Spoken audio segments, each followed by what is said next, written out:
நமது புராணம் இதை பார்த்து கொண்டிருக்கின்ற அன்பர்கள் அனைவருக்கும் பணிவான வணக்கங்கள்.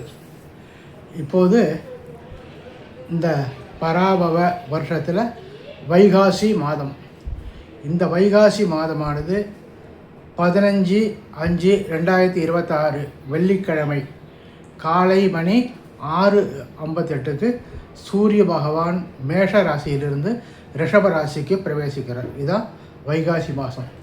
அது மேஷ ராசியில் சூரியன் இருந்தால் சித்திரை மாதம், ரிஷபராசி வைகாசி மாதம், அடுத்தது ஆணி மாதம் போது மிதுன மாதம். அதுமாரி சூரியன் எந்த ராசியில் இருக்காங்களோ அந்த தமிழ் மாதத்தில் தான் நம்ம பிறந்தோங்கிறத கண்டுபிடிக்க முடியும். இதேமாதிரி 15/5/2026 வைகாசி மாத பிறப்பு. இந்த வைகாசி மாதத்தில் எந்தெந்த கிரகங்கள்லாம் எங்கே இருக்குது அப்படின்னு பார்க்கலாம்.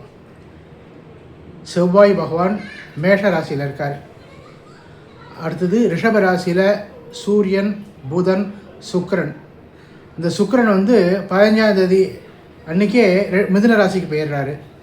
புதன் 26/5/2026 அன்றைக்கி மிதுன ராசிக்கு சொந்த வீட்டுக்கு போயிடுறாரு. அடுத்தது குரு இப்போ மிதுன ராசியில் இருக்கார். 26/5/2026 அன்றைக்கி குரு பெயர்ச்சி. அன்றைக்கி குரு பகவான் மிதுன ராசியிலேருந்து கடக ராசிக்கு பிரவேசிக்கிறார். கேது ஏற்கனவே சிம்ம ராசியில் அப்படியே இருக்கார். அடுத்து கும்ப ராசியில் ராகு, மீன ராசியில் சனி பகவான்.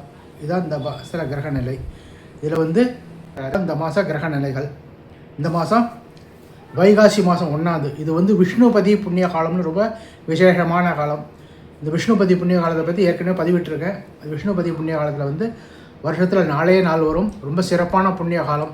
அன்றைக்கி அது உள்ள பரிகாரத்தை அன்றைக்கி செஞ்சாப்புனாக்கா அதுக்கு சிறப்பான பலன்லாம் உண்டு. இந்த விஷ்ணுபதி புண்ணிய காலத்தில் அதை பதிவிட்டிருக்கேன், அதை பார்த்துக்கலாம். 16/5/2026 அன்றைக்கி அமாவாசை. அன்றைக்கி தான் கிருத்திகை விரதம். 26/5/2026 வெள்ளிக்கிழமை அன்றைக்கி குரு பெயர்ச்சி. மிதுன ராசியிலேருந்து குரு பகவான் கடகராசிக்கு பிரவேசிக்கிறார். 30/5/2026 சனிக்கிழமை அன்றைக்கி வைகாசி விசாகம். அன்றைக்கி 29/5 அன்றைக்கே பகல் 12:10க்கெலாம் விசாகம் வந்துடுது.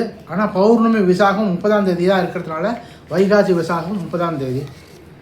அடுத்தது 4/6 அது வாஸ்து நாள். அன்றைக்கி சங்கடகர சதுர்த்தியும் கூட.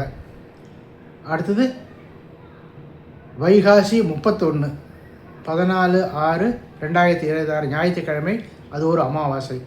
இந்த வைகாசி மாதத்தில் 2 அமாவாசை வருது. 2 அமாவாசை வந்தால் மழை மாதம் அப்படின்னு சுபகாரியங்கள்லாம் செய்ய மாட்டாங்க.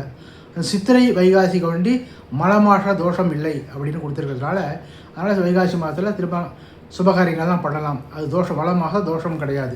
2 அமாவாசை வந்தால் மழை மாதம். ஆனால் அந்த வைகாசி மாதத்தில் 2 அமாவாசை வர்றது மழை மாத தோஷம் இல்லை அப்படின்னு கொடுத்துருக்கிறதுனால அது செய்யலாம்னு சொல்லியிருக்கு.